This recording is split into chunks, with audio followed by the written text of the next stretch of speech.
Hello, everyone. It's good to be here. I'm in my third year as prior, and it's been a steep learning curve, but with the help of CMSM and others, it's a good community to be a part of. I'd like to start my reflections today actually with a footnote in Pope Francis's document, and it's not to impress you all of my deep reading, but it's actually one of my very favorite quotes, and it comes from Pope Benedict XVI. It was footnote number 9, and Benedict says, as a society becomes ever more globalized, it makes us neighbors, but does not make us brothers. That has been a deep point of challenge for me in a variety of contexts since I've encountered that quote. And I think it really is and serves as a modus operandi for Pope Francis in writing this entire document, that the invitation from him is to move from a situation of solidarity to fraternity. And I think especially as we're in a very polarized and globalized society, it's very easy to say I'm in solidarity with one another. And especially then in our own communities, as they are becoming globalized and polarized, it's easy to say, well, we wear the same habit, we have the same charism, we live in relatively same environments. And yet there has to be something more, and that's what Pope Francis is getting to. It's this idea of brotherhood, of fraternity for every person, and especially for those that live in community with us. And so as we continue to engage in this environment of social dialogue, Pope Francis says it's not relativism that's our solution, but it's moving beyond and unmasking the ways that truth is manipulated, that agendas sneak in, that persons' intents speak louder than the common good. And so to make the move from this idea of solidarity or social dialogue to fraternity, Pope Francis speaks very much of the importance of family and focusing on that family unit. And it is no coincidence to me that this religious pope, a Jesuit, signed into existence, if you will, this encyclical on the feast of another religious founder, St. Francis. This whole idea of a religious family for us as male religious becomes crucial to this aspect of solidarity to fraternity, that alongside our families of origins, however functional or dysfunctional they are, we have chosen to walk into another family, especially one that is intergenerational. I live with men right now. The Norbertines are pretty much a pseudo-monastic community. We live in an abbey. We have an abbot and a hierarchical structure that way. I live with men that are well over my grandfather's age. And yet we're trying to form community. We're trying to build a relationship that is one heart and mind on the way to God. And a nice, helpful image that I have is from C.S. Lewis. If you've ever read his book, The Four Loves, he talks about how when people are in love and romantic love with one another, they stand facing each other, gazing deeply into one another's eyes. But this sense of people that are still in love, though not romantically, stand shoulder to shoulder, that they have the common vision, they're looking in the same direction, and they're there as friends, as people that love one another to work towards this common goal. Pope Francis says the same thing. The path to peace does not mean making society blandly uniform, but getting people to work together, side by side, in pursuing goals that benefit everyone. And again, this idea of moving from solidarity to fraternity is a standing side by side, but acknowledging that we all have the inherent human dignity. I think especially as our communities become more globalized, more racially diverse, this is crucial. We see what's happening in at least American society in the last year and a half in terms of racial divides and intense emotional feelings around that. And so standing side by side together, promising one another to be more of a family than just standing in solidarity is hard work. It requires being unified in spirit. Pope Francis quotes St. Augustine that in saying that the ear sees through the eye and the eye hears through the ear. This idea that we are connected in more ways than what is just obvious to us, that it is crucial that we stand together as a family unit.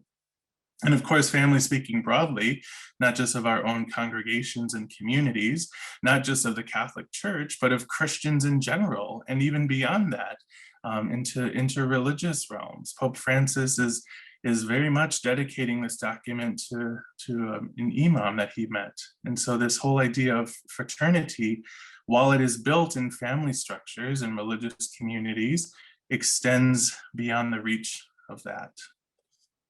So solidarity to fraternity, I think, is a big push that Pope Francis has that's applicable to us as well. Another takeaway that I have is part of our, it's an implicit vow, so to speak, that Norbertines take, that of daily conversion. That as we go through formation, as we enter into this community, it's one thing to convert from our ways and put aside the old man to take on the new. But every single day to convert ourselves is hard work. And it's an ideal that I have yet to achieve, but maybe someday. Especially in the society today that's very much cancel culture, that if you don't agree with someone, that if you disagree just even very superficially, you can cancel them, is something that Pope Francis very much detests in this document. He says that true wisdom demands an encounter with reality. And if we're going to superficially construct realities around our own shared viewpoints, my own opinion, and no one else's, this isn't true wisdom. We can choose the people that we want to share a life with.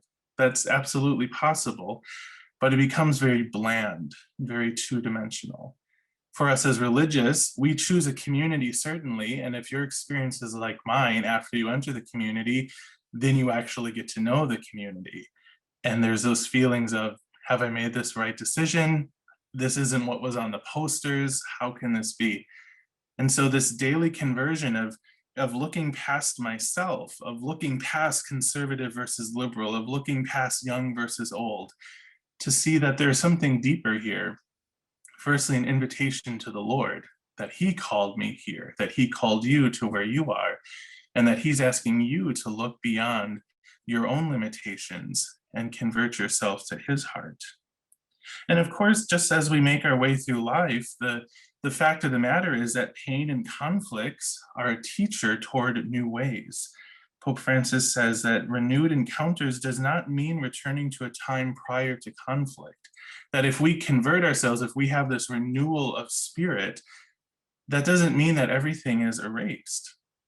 All of us change over time, and we have to learn to cultivate a penitential memory, one that can accept the past so that we don't make the same mistakes in the future. So as I am working daily to convert my own mind and heart, I look at where I've been, the experiences I've had. I look at the experiences other people have had. And yet I trust in the Lord to say, you know, I'm going to do something different and better with God's help and grace. And so only by basing ourselves on history and trust can we move into the future.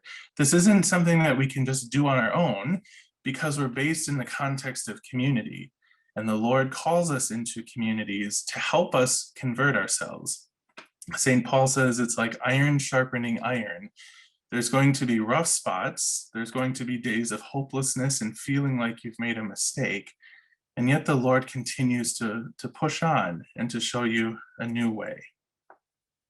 And finally, the third, and it's mostly a challenge for me, is this idea of common property. Pope Francis talks about how the Christian has no right to claim anything as private property. And that's a real challenge. Of course, with our vow of poverty, we follow the apostolic way of life, as we say, out of the second chapter of the book of Acts, that the apostles held all things in common. We follow the rule of St. Augustine, and so clothes and shoes and food and money are shared according to each one's need, says the rule. And as a matter of fact, St. Augustine goes on to say that no one should desire to be given extra, or if they had extra, they shouldn't expect the same amount when they enter the monastery. And if they had so little, they should expect to have their needs met, but not to become pompous and over the top in the monastery. And so as Christians, we have to find that middle ground. St. Thomas Aquinas says that the virtue is in the middle of both extremes. And as we continue to make our way through our religious vocation and struggling with that vow of poverty, it becomes real apparent what Pope Francis is talking about, that as we have need, we cannot hoard, or we cannot, become too pious so as to reject what we don't need. And yet having this idea that common property benefits all means that I am open to the needs of others. I'm open to the needs and wants of my brothers and community, to the needs and wants of those in the local community around me. And so again, it puts me in relationship with the people that I have chosen to live with and those that I haven't. It's moved me from my own sense of want, my own desires, into thinking about another person, this moment of conversion again, of pulling myself out, standing shoulder to shoulder with my brothers in community, and making a move to stand not in solidarity with those around me, but to see them as family, as people that I cannot live without. And so in those three areas, the common property, the daily conversion, and the solidarity to familiarity, really spoke to me as both blessings and challenges in religious life, and how the Pope envisions the church into the future so that we might continue to live as brothers and sisters in Christ. Thanks.